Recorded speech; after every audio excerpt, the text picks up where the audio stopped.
Hello student, welcome to Navankur digi lessons class. मैं सीमा साथ social science में एक नए टॉपिक के साथ आपके बीच पुनः उपस्थित हूँ। तो स्टूडेंट्स, आज हम पढ़ेंगे राष्ट्रीय आंदोलन एवं स्वतंत्रता प्राप्ति के बारे में और यह इस टॉपिक का पार्ट 2 है। तो आइए हम शुरुआत करते हैं सबसे पहले स्वराज दल की स्थापना से। स्वराज दल की स्थापना को असहयोग आंदोलन के स्थगन के रूप में हम समझ सकते हैं। गांधी जी ने चोरी चोरा नामक हिंसात्मक घटना से दुखी होकर असहयोग आंदोलन को रोक दिया था, जबकि जनता में राष्ट्रीय चेतना चरमोत्कर्ष पर थी, यानी कि जनता के अंदर राष्ट्रीय चेतना काफ़ी अच्छे से घर कर चुकी थी। फिर भी गांधी जी ने इस आंदोलन को चोरी चोरा नामक जगह पर जो हिंसात्मक घटना घटित हुई थी, जिसमें कि 21 पुलिसकर्मी और एक थानेदार को जिंदा थाने में बंद करके जला दिया गया था, उस कारण से गांधी जी ने असहयोग आंदोलन को रोक दिया था। और जिस कारण कांग्रेस का एक वर्ग परिषदों में प्रवेश कर सरकार के कार्यों में बाधा डालने की योजना पर कार्य करने लगा। मतलब इस कारण से कांग्रेस का जो एक वर्ग था वह परिषदों में प्रवेश करके सरकार के कार्यों में बाधा डालने की योजना पर कार्य कर रहा था। चित्तरंजन दास एवं पंडित मोतीलाल नेहरू ने स्वराज दल का गठन किया। यहाँ पर गौर करने वाली बात है स्टूडेंट कि स्वराज दल की स्थापना किसने की। तो चित्तरंजन दास एवं पंडित मोतीलाल नेहरू ने स्वराज दल का गठन किया। चित्तरंजन दास इसके अध्यक्ष बने। तो चित्तरंजन दास ने स्वराज दल के अध्यक्ष बने। चित्तरंजन दास और पंडित मोतीलाल नेहरू इन दोनों ने मिलकर स्वराज दल की स्थापना की थी। पंडित मोतीलाल नेहरू पंडित जवाहरलाल नेहरू के पिता थे और चित्तरंजन दास को इसका अध्यक्ष बनाया गया था। मीन्स स्वराज दल का अध्यक्ष उन्हें बनाया गया था। स्वराज दल के उद्देश्य क्या थे? अब हम बात करेंगे स्वराज दल के उद्देश्य की, मतलब स्वराज दल बनाया क्यों गया था। तो स्वराज दल के उद्देश्य थे स्वराज प्राप्त करना, मीन्स आजादी को प्राप्त करना। दूसरा उद्देश्य था सरकारी कार्यों में बाधा उत्पन्न करना। इस दल का दूसरा उद्देश्य क्या था? सरकार जो काम कर रही है, ब्रिटिश सरकार, उनके कार्यों में बाधा उत्पन्न करना। तीसरा उद्देश्य था अंग्रेजों की नीतियों का विरोध करना, यानी अंग्रेजों ने जो नीतियां भारतीयों के लिए बनाई हैं उनका विरोध करना। और इसका चौथा उद्देश्य था राष्ट्रीय चेतना का विकास करना, मतलब लोगों के अंदर राष्ट्रीय चेतना की भावना को जगाना। और पांचवा उद्देश्य था चुनाव लड़कर काउंसिलों में प्रवेश करना। मतलब स्वराज दल का जो पांचवा उद्देश्य था वो ये था कि चुनाव लड़कर भारतीयों के द्वारा काउंसिलों में प्रवेश करना। मतलब काउंसिल मीन्स होता है परिषदों में प्रवेश करना, यानी कि ब्रिटिश सरकार ने जो काउंसिलें बनाई हैं उनमें प्रवेश करना। ये स्वराज दल के उद्देश्य थे। अब हम बात करेंगे साइमन कमीशन का विरोध। कमीशन मीन्स होता है आयोग। हम बात कर रहे हैं यहाँ पर साइमन कमीशन का विरोध। मीन्स ये जो आयोग बनाया गया था साइमन कमीशन का नाम का, इसका विरोध क्यों हुआ? तो साइमन कमीशन का विरोध वर्ष 1919 के एक्ट को पारित करते समय ब्रिटिश सरकार ने यह घोषणा की थी कि वह 10 वर्ष पश्चात पुनः इन सुधारों की समीक्षा करेगी। मीन्स वर्ष 1919 में जब कानून बनाया गया था, या 1919 के एक्ट में ब्रिटिश सरकार ने यह घोषणा की थी कि वह हर 10 साल के बाद पुनः इन सुधारों की समीक्षा। लेकिन नवंबर 1927 में एक आयोग की नियुक्ति कर दी। सर जॉन साइमन इसके अध्यक्ष बनाए गए। इसके सभी 7 सदस्य अंग्रेज थे। इसे साइमन आयोग के नाम से जाना जाता है। मीन्स वर्ष 1919 में एक एक्ट को पारित करते समय ब्रिटिश सरकार ने यह घोषणा की थी कि वह हर 10 साल के बाद सुधारों की समीक्षा करेगी। लेकिन नवंबर 1927 में एक आयोग की नियुक्ति कर दी गई, मतलब एक आयोग बना दिया गया और सर जॉन साइमन इस आयोग के अध्यक्ष बनाए गए। और इस आयोग के सभी 7 सदस्य जो थे वे सभी अंग्रेज थे। मीन्स इस आयोग के 7 सदस्य थे और सातों के सातों पूरे अंग्रेज थे। इसमें एक भी व्यक्ति भारतीय नहीं था। इसे साइमन आयोग के नाम से जाना जाता है। मीन्स ये जो साइमन कमीशन बनाया गया था, साइमन कमीशन यानी साइमन आयोग, इस साइमन कमीशन में 7 व्यक्ति अंग्रेज थे। इसलिए भारतीय लोगों ने इस आयोग का विरोध किया। जिसे हम साइमन कमीशन का विरोध के नाम से यहाँ पर जानते हैं या जानते हैं। तो उसका जो कारण था विरोध का वो यही था कि सातों के सातों व्यक्ति जो इसके मतलब कि सदस्य थे वे सभी अंग्रेज थे। भारत में साइमन कमीशन के विरुद्ध भारी असंतोष उत्पन्न हुआ। ब्रिटिश सरकार ने जो साइमन कमीशन आयोग बनाया गया उसका भारत में काफी विरोध हुआ। असंतोष का प्रमुख कारण था किसी भी भारतीय को कमीशन का सदस्य ना बनाया जाना। जैसा कि मैंने आपको बताया कि इसका विरोध करने का कारण क्या था कि इसमें सातों व्यक्ति अंग्रेज थे और एक भी व्यक्ति भारतीय इसमें शामिल नहीं था, इसलिए भारतीयों ने इस साइमन कमीशन का विरोध किया था। सन 1927 में कांग्रेस का वार्षिक अधिवेशन मद्रास में यानी कि चेन्नई में हुआ। तो सन 1927 की बात है और कांग्रेस का जो वार्षिक अधिवेशन मीन्स होता है बैठक, जिसे हम इंग्लिश में कहते हैं मीटिंग। तो सन 1927 में कांग्रेस का अधिवेशन चेन्नई में हुआ, जो कि मद्रास राज्य में आता है शहर। अधिवेशन में कमीशन के बहिष्कार का निर्णय लिया गया। तो चेन्नई में जो अधिवेशन हुआ उसमें यह निर्णय लिया गया कांग्रेस के कि सभी इसका बहिष्कार करेंगे, सभी साइमन कमीशन का बहिष्कार करेंगे। मुस्लिम लीग ने भी कमीशन का बहिष्कार करने का फैसला किया। मतलब कांग्रेस के साथ ही मुस्लिम लीग जो एक संगठन था उसने भी यह निर्णय किया कि वह भी साइमन कमीशन का विरोध करेगी। कमीशन 3 फरवरी सन 1928 को भारत पहुंचा। कब पहुंचा ये कमीशन? 3 फरवरी सन 1928 को साइमन कमीशन भारत पहुंचा। उस दिन सारे देश में हड़तालें हुई। कमीशन का बहिष्कार करने के लिए सारे देश में सभाएं हुई। मद्रास में प्रदर्शनकारियों पर गोली चलाई गई। अनेक स्थानों पर लाठीचार्ज हुआ। कमीशन जहां भी गया वहां उसके विरोध जबरदस्त प्रदर्शन हुआ। मीन्स कहने का तात्पर्य यह है कि 3 फरवरी सन 1928 को साइमन कमीशन भारत पहुंचा और उस दिन इसके पहुंचने से सारे देश में हड़ताल हुई। कमीशन का जहां भी गया वहां पर लोगों ने उसका बहिष्कार किया। सारे देश में इसके खिलाफ सभाएं हुई। मद्रास में तो प्रदर्शन करने वाले लोगों के ऊपर ब्रिटिश सरकार ने प्रदर्शनकारियों पर लाठियां चलवाई, यानी कि उन पर लाठियां चलवाई, गोलियां चलवाई।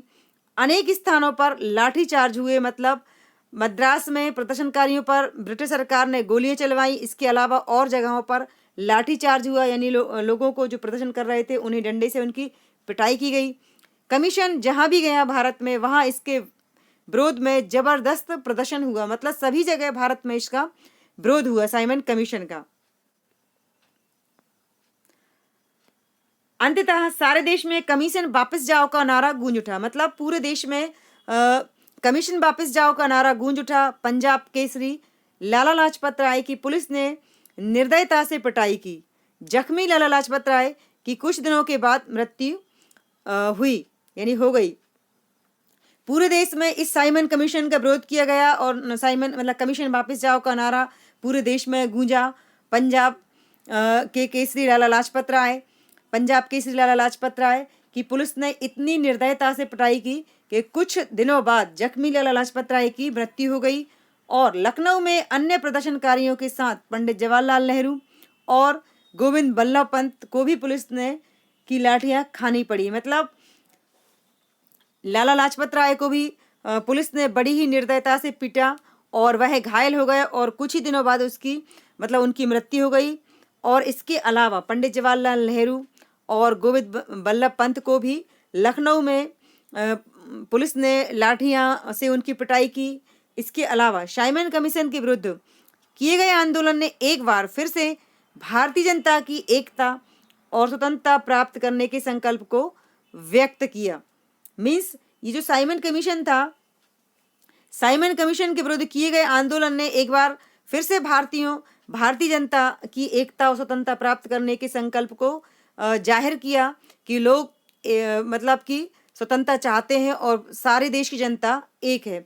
इस बात को इस आंदोलन साइमन कमीशन के माध्यम से एक बार पुनः समझने का मौका मिला। अब हम बात करेंगे लाहौर अधिवेशन की। लाहौर वर्तमान में पाकिस्तान देश है, जो हमारा पड़ोसी देश, उसका एक शहर है लाहौर।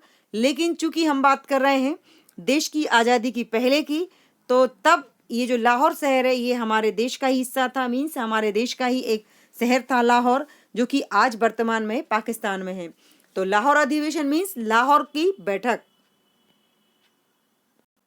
दिसंबर 1929 ईस्वी में रावी नदी के तट पर लाहौर में कांग्रेस का वार्षिक सम्मेलन हुआ। मतलब कहाँ पर?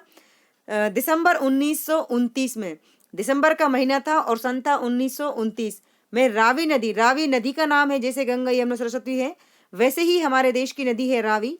तो रावी नदी के तट पर लाहौर में कांग्रेस का जो वार्षिक सम्मेलन हुआ, यानी रावी नदी के किनारे वार्षिक सम्मेलन हुआ, इनकी बैठक हुई, कांग्रेस की जो बैठक हुई वहाँ पर मतलब कि इस अधिवेशन की अध्यक्षता पंडित जवाहरलाल नेहरू कर रहे थे। मतलब ये जो लाहौर में अधिवेशन हुआ था कांग्रेस का, वहाँ इस अधिवेशन की अध्यक्षता पंडित जवाहरलाल नेहरू कर रहे थे। और 31 दिसंबर 1929 की अर्धरात्रि मीन्स आधी रात में भारत के लिए पूर्ण स्वतंत्रता का प्रस्ताव पारित किया गया। कब पारित किया गया यह प्रस्ताव? 31 दिसंबर 1929 की अर्धरात्रि मीन्स आधी रात्रि को भारत के लिए पूर्ण स्वतंत्रता मीन्स पूरी आज़ादी का प्रस्ताव पारित किया गया। और गांधी जी को एक नवीन आंदोलन चलाने के समस्त अधिकार दिए गए। मतलब इस अधिवेशन में गांधी जी को एक नए आंदोलन चलाने के लिए समस्त अधिकार उन्हें दिए गए कि आप आंदोलन चला सकते हैं। तो इस तरह ये लाहौर अधिवेशन था। अब हम बात करेंगे सविनय अवज्ञा आंदोलन की। सविनय अवज्ञा आंदोलन ये वह आंदोलन है जिसे हम दांडी यात्रा के नाम से भी जानते हैं। दांडी यात्रा मतलब एक जगह का नाम है जो कि गांधी जी ने साबरमती आश्रम से शुरू की थी और दांडी तक की थी। इसे ही हम सविनय अवज्ञा आंदोलन के नाम से पुकारते हैं और इसे ही हम दांडी यात्रा के नाम से भी जानते हैं। तो दोनों एक ही आंदोलन के नाम है, चाहे हम इसे सविनय अवज्ञा आंदोलन कह लें या फिर दांडी यात्रा के नाम से हम कह सकते हैं। तो गांधी जी ने नमक को आंदोलन का आधार बनाने का निश्चय किया। किसने? गांधी जी ने नमक को आंदोलन का आधार बनाने का निश्चय किया कि नमक के माध्यम से वह एक आंदोलन चलाएंगे। ब्रिटिश सरकार द्वारा नमक कर में अत्यधिक वृद्धि कर दी गई। यानी नमक जो एक साधारण चीज है और खाने में यूज किया जाता है, तो ब्रिटिश जो सरकार थी जो हमारे देश के ऊपर अधिकार किए हुई थी, हमारे देश के ऊपर शासन कर रही थी, उस सरकार ने नमक के ऊपर काफ़ी कर बढ़ा दिया था। निर्धन लोगों के लिए नमक का क्रय करना कठिन हो गया था। क्रय मीन्स होता है खरीदना। तो जो गरीब वर्ग है उसके लिए उस समय नमक खरीदना भी बहुत मुश्किल हो गया था। क्यों? क्योंकि ब्रिटिश सरकार ने नमक के ऊपर बहुत अधिक टैक्स लगा दिया था। गांधी जी ने सरकार को 11 सूत्रीय मांगे लिखकर भेजी। गांधी जी ने सरकार के पास 11 मांगे लिखकर भेजी जिसमें नमक कर को कम करना प्रमुख मांग थी। मतलब गांधी जी ने ब्रिटिश सरकार के पास 11 अपनी मांगे लिखकर भेजी और जिसमें एक मांग नमक कर को कम करना भी थी।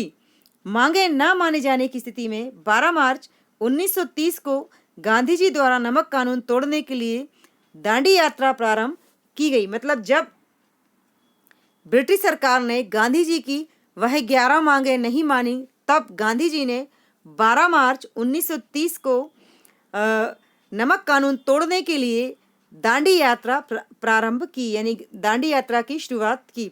तो यहाँ पर गौर करने वाली बात है स्टूडेंट कि यह जो आंदोलन है यह कब शुरू हुआ। तो इसके शुरू होने की जो डेट है वह है 12 मार्च 1930।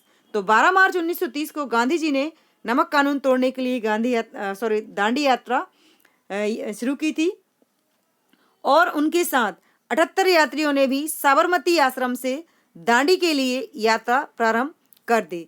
यानी गांधी जी के साथ और 78 लोग शामिल थे जो कि साबरमती आश्रम से लेकर दांडी, जो कि एक समुद्र मतलब एक जगह का नाम है जहाँ पर समुद्र है, वहाँ तक के लिए उन्होंने यात्रा शुरू की थी। 24 दिन की यात्रा में संपूर्ण मार्ग गांधीमय हो गया। ये जो यात्रा है ये कितने दिन चली? ये यात्रा 24 दिन चली। 12 मार्च से 6 अप्रैल तक 24 दिन तक ये यात्रा चली थी। और जहाँ जहाँ यह यात्रा मतलब लोगों का ये जो दल है जहाँ से गुजरा, पूरा मार्ग गांधीमय हो गया। अपार जनसमूह ने गांधी जी का स्वागत किया। 6 अप्रैल 1930 को प्रातःकाल को गुजरात में दांडी समुद्र तट में नमक बनाकर गांधी जी ने नमक कानून भंग कर दिया। मीन्स 12 मार्च से जो यात्रा गुजरात के साबरमती आश्रम से शुरू हुई थी वह 6 अप्रैल 1930 को दांडी समुद्र तट तक पहुंच गई। कब पहुंची ये? 6 अप्रैल 1930 को सुबह गुजरात में दांडी समुद्र तट में गांधी जी ने नमक बनाकर नमक कानून को भंग कर दिया और साथ ही संपूर्ण भारत में स्थान स्थान पर नमक कानून भंग किया जाने लगा। यानी 12 मार्च को जो यात्रा शुरू हुई थी वो 6 अप्रैल को खत्म हुई और 6 अप्रैल को गांधी जी और उनके साथ 78 यात्री सभी दांडी समुद्र तट किनारे पहुंचे और वहां पर गांधी जी ने समुद्र के पानी से नमक बनाकर इस कानून को भंग कर दिया और जगह जगह देश में इस कानून को भंग किया जाने लगा, यानी इसको तोड़ा जाने लगा और सविनय अवज्ञा आंदोलन प्रारंभ हो गया, जिसमें शासन को कर न दिया जाना भी सम्मिलित था। यानी कि पूरे देश में इस तरह ये सविनय अवज्ञा आंदोलन शुरू हो गया और सरकार को नमक का कर देना यानी कि मना कर दिया गया कि सरकार को नमक के ऊपर टैक्स नहीं देंगे। तो इस तरह स्टूडेंट्स ये सविनय अवज्ञा आंदोलन है जो कि गांधी जी के द्वारा शुरू किया गया था। और कहाँ से शुरू किया गया था? ये गुजरात में साबरमती आश्रम से लेकर दांडी जो समुद्र तट है वहाँ तक इसको शुरू किया गया था, इसलिए इसे हम दांडी यात्रा के नाम से भी जानते हैं। अब हम बात करेंगे प्रांतीय सरकारों के गठन की। किसकी बात करेंगे? प्रांतीय सरकारों के गठन की। प्रांतीय सरकारों का गठन 1935 ईस्वी के एक्ट के अनुसार 1937 ईस्वी में प्रांतों में चुनाव कराए गए। यानी 1935 में जो कानून बनाया गया था उसके अनुसार 1937 में प्रांतों में मीन्स राज्यों में चुनाव कराए गए और 11 प्रांतों में से 7 प्रांतों में कांग्रेस को सफलता मिली और उसने सरकारों का गठन किया। 1935 में जो कानून बनाया गया था उसके अनुसार उसके 2 साल बाद 1937 में राज्यों में चुनाव कराए गए और 11 राज्यों में से 7 राज्यों में कांग्रेस को सफलता मिली और सरकारों का उसने गठन किया। अब हम बात करेंगे द्वितीय विश्व युद्ध की, यानी कि दूसरे विश्व युद्ध की। अभी तक 2 ही विश्व युद्ध हुए हैं, तो दूसरा विश्व युद्ध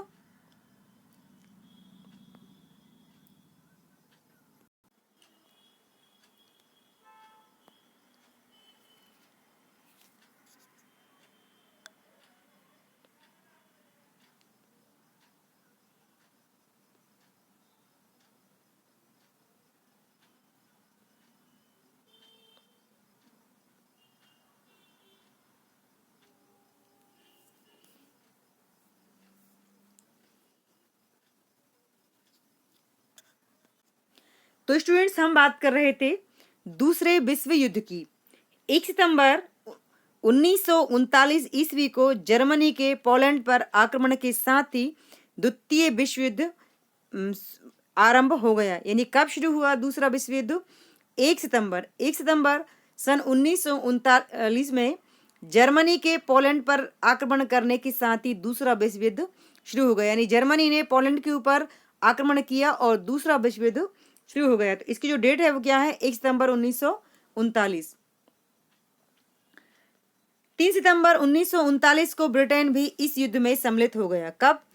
1 सितंबर को ये शुरू हुआ था और 3 सितंबर को 1939 में ब्रिटेन भी इस युद्ध में शामिल हो गया।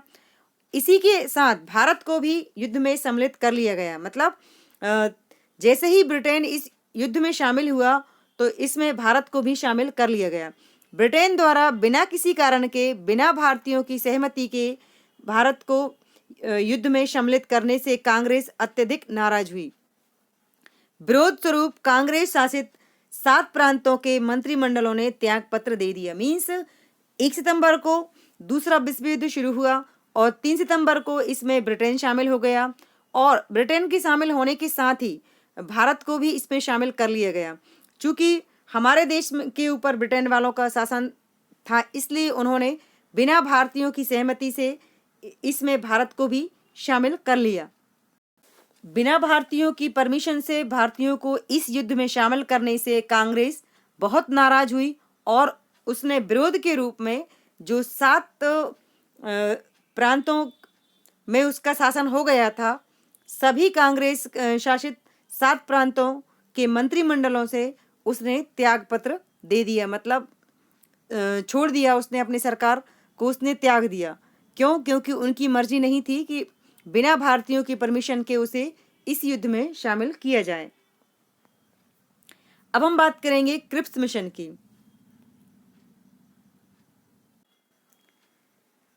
दूसरे विश्व युद्ध के दौरान अंग्रेज भारत के सक्रिय एवं पूर्ण सहयोग के लिए बेचैन थे। दूसरे विश्व युद्ध, जो दूसरा विश्व युद्ध शुरू हुआ था, उसके लिए अंग्रेज भारत के सक्रिय एवं पूर्ण सहयोग, मतलब भारत के लगातार एवं पूर्ण सहयोग के लिए बेचैन थे, यानी परेशान थे कि भारत के लोग इस युद्ध में अंग्रेजों का साथ दें। भारत की दक्षिणी पूर्वी सीमाओं पर जापानी खतरा बढ़ रहा था। कहाँ से? भारत जो हमारा देश है उसकी दक्षिणी पूर्वी सीमाओं पर जापान देश का खतरा बढ़ रहा था, मतलब जापान आक्रमण करने के लिए तैयार था। दूसरी ओर रंगून में स्थित इंडियन नेशनल आर्मी बर्मा यानी कि म्यांमार के रास्ते भारत पर आक्रमण करने की तैयारी कर रही थी।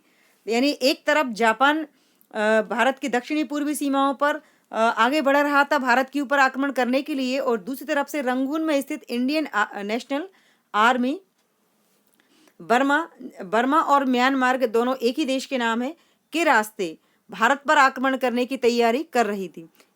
इस परिस्थिति में इंग्लैंड के युद्धकालीन मंत्रिमंडल के सदस्य सर स्टेफोर्ड क्रिप्स को भारतीयों के लिए वर्तमान में स्वशासन और भविष्य के लिए कुछ ठोस आश्वासन के साथ भारत भेजा गया। मतलब दोनों तरह से भारत के ऊपर खतरा बढ़ रहा था, तो ऐसी स्थिति में इंग्लैंड सरकार ने घबराकर इंग्लैंड के जो युद्धकालीन मंत्रिमंडल के सदस्य थे सर स्टेफोर्ड क्रिप्स, उनको भारतीयों के लिए वर्तमान समय में स्वशासन, मतलब हम वर्तमान में आपको अपना शासन करने की परमिशन दे रहे हैं, और भविष्य में कुछ ठोस आश्वासन के साथ भारत भेजा गया। किसको भेजा गया? क्रिप्स को भेजा गया। सर स्टेफोर्ड क्रिप्स को भारत भेजा गया। क्रिप्स प्रस्ताव द्वारा भारत को युद्धोपरांत अधिराज का दर्जा दिया जाना था। यानी ये जो क्रिप्स मिशन है, यह क्रिप्स प्रस्ताव है, इसके द्वारा भारत को युद्ध के बाद अधिराज का, मतलब आधे राज का दर्जा दिया जाना था। एक संविधान सभा भी प्रस्तावित थी, मतलब एक संविधान बनाने के लिए एक सभा का भी मतलब प्रस्तावित थी, यानी इसका आयोजन भी किया जाएगा। परंतु लगभग सभी दलों ने अलग अलग कारणों से इस घोषणा को अस्वीकार कर दिया। मतलब जितने भी दल थे, जितने भी राजनीतिक दल थे उस समय हमारे देश ने, सभी ने अलग अलग कारणों से ये जो क्रिप्स प्रस्ताव था इसको मतलब अस्वीकार कर दिया और उसे स्वीकार नहीं किया गया। तो इस तरह ये क्रिप्स मिशन था। अब हम बात करेंगे भारत छोड़ो आंदोलन की। कौन सी आंदोलन की? भारत छोड़ो आंदोलन। तो ये कब हुआ था? 1942 में हुआ था।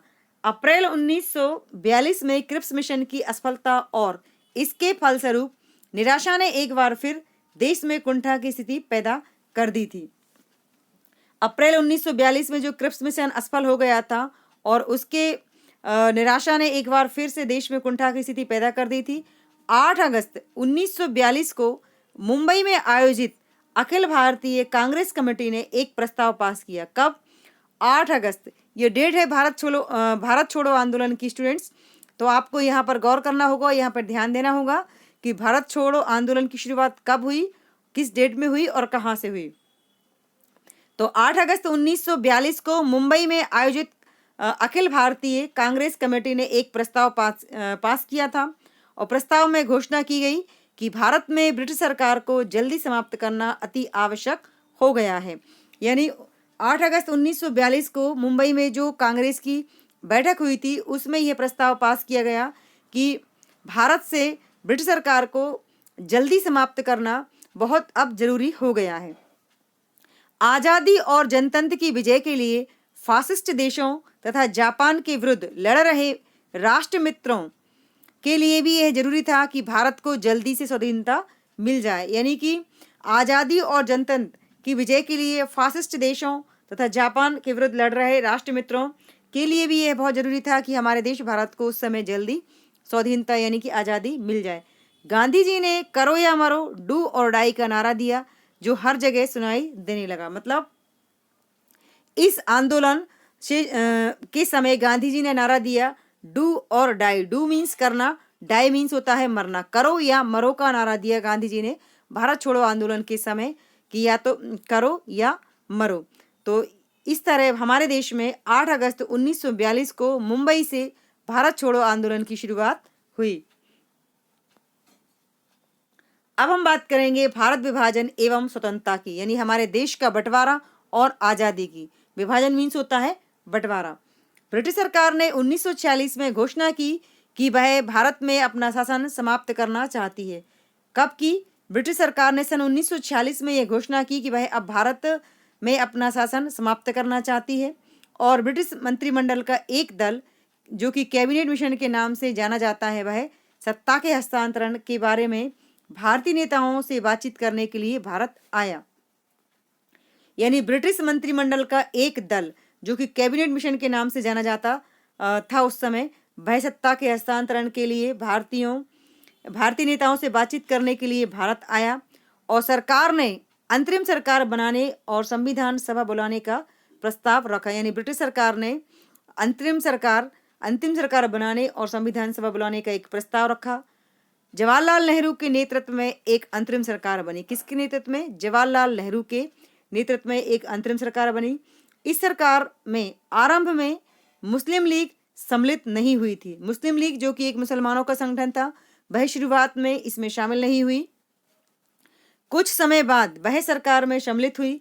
संविधान सभा ने दिसंबर 1946 में अपना काम शुरू किया, परंतु मुस्लिम लीग ने उसमें भाग लेने से इनकार कर दिया। यानी देश के लिए जो संविधान सभा, देश के लिए कानून बनाने के लिए जो सभा का आयोजन किया गया था, उसमें शुरुआत में जो कि दिसंबर 1946 में की गई थी संविधान सभा, पहली जो संविधान बनाने के लिए सभा का आयोजन किया गया था वह दिसंबर 1946 में किया गया था। और पहली इस संविधान सभा के आयोजन में मुस्लिम लीग इसमें शामिल नहीं हुई थी और उसमें भाग लेने से उसने मना कर दिया था। 20 फरवरी 1947 को सरकार ने नीति संबंधी महत्वपूर्ण घोषणा की और माउंटबेटन को भारत का नया वाइसराय बनाया। कब? 20 फरवरी 1947 को सरकार ने, यानी ब्रिटिश सरकार ने नीति संबंधी महत्वपूर्ण घोषणा की और माउंटबेटन को भारत का नया वाइसराय बनाया। किसे बनाया भारत का नया वाइसराय? माउंटबेटन को, जिन्होंने आगे चलकर अपनी एक योजना प्रस्तुत की। यानी किसने? माउंटबेटन ने एक योजना प्रस्तुत की जिसके तहत भारत और पाकिस्तान में विभाजन को स्वीकृति मिल गई। यानी माउंटबेटन ने जो प्रस्ताव मतलब कि दिया था, जिसके तहत भारत और पाकिस्तान का बंटवारा था, तो इसी स्वीकृति मिल गई। और यानी भारत और पाकिस्तान जो दो देश बने, ये माउंटबेटन योजना का ही एक भाग था। माउंटबेटन योजना में निर्णय लिया गया कि 15 अगस्त सन 1947 को भारत और पाकिस्तान को सत्ता का हस्तांतरण कर दिया जाएगा। माउंटबेटन ने जो योजना बनाई थी, उस योजना में यह निर्णय लिया गया कि 15 अगस्त 1947 को भारत और पाकिस्तान दोनों देशों को सत्ता का हस्तांतरण कर दिया जाएगा। 18 जुलाई 1947 को भारतीय स्वतंत्रता अधिनियम स्वीकृत हुआ। कब हुआ? 18 जुलाई सन 1947 को भारतीय स्वतंत्रता अधिनियम स्वीकृत हुआ और देश तथा भारत तथा पाकिस्तान दो राष्ट्रों में विभक्त हो गया। और हमारा देश जो भारत था, अब वह भारत और पाकिस्तान दो देशों के रूप में बट गया। अंततः 15 अगस्त 1947 को भारत स्वतंत्र हो गया। स्वतंत्र भारत के प्रथम प्रधानमंत्री पंडित जवाहरलाल नेहरू बनाए गए। यानी इस तरह आखिरकार 15 अगस्त 1947 को भारत स्वतंत्र हो गया और 14 अगस्त की रात को पाकिस्तान बनाया गया है। तो इस तरह एक देश से दो देशों को बना दिया गया, एक देश में से दो देश कर दिए गए और भारत और पाकिस्तान बन गया। और आखिरकार हमारे देश को जो आज़ादी का जो दिन तय किया गया या जो दिन दिया गया, उसे 15 अगस्त 1947 दिया गया कि 15 अगस्त 1947 हमारे देश की स्वतंत्रता प्राप्ति का दिन है। तो इस तरह हमारा देश आज़ाद हो गया और हमारे आज़ाद भारत के जो पहले प्रधानमंत्री थे वह पंडित जवाहरलाल नेहरू को बनाया गया। तो स्टूडेंट्स, इस तरह इस वीडियो में हमने सविनय अवज्ञा आंदोलन, क्रिप्स मिशन, भारत छोड़ो आंदोलन और साइमन कमीशन आदि के बारे में इस वीडियो में जानने की कोशिश की थी। आशा करती हूँ आपको समझ में आए होंगे। Thanks for watching.